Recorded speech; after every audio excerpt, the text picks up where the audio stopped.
महिला पोलीस हवालदार आहेत मांडवकर म्हणून. त्यांची सोनेगाव वाहतूक विभागात नेमणूक आहे.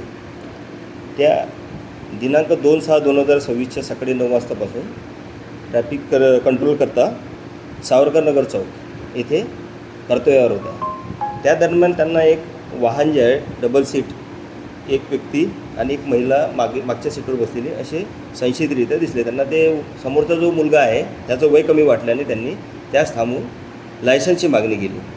त्या दरम्यान त्या वाहनावर मागे बसलेली जी महिला आहे तिने यांच्यासोबत वाद घातला आणि मी सोशल वर्कर आहे, वकिलाची मुलगी आहे असं म्हणून त्यासोबत वाद करून त्यांची ज्या मोबाईल आहे, ज्या महिला ज्या ट्रॅफिक अंमलदार आहे त्याची जे फोटो काढत होते त्यावेळेस त्यांचा मोबाईल फेकून दिला. त्यानंतर चपलेनसुद्धा मारहाण केलेली आहे आणि शिवीगाळ केलेली आहे. यावरून सदर अनोळखी महिलेवर आणि जो वाहन क्रमांक MH31 GB 9464 दुचाकी वाहन आहे त्याच्यावर व त्याच्या चालकावर गुन्हा दाखल करण्यात आलेला आहे. त्याच्यावरून महिलेचं नाव आपण माहिती केलेलं आहे.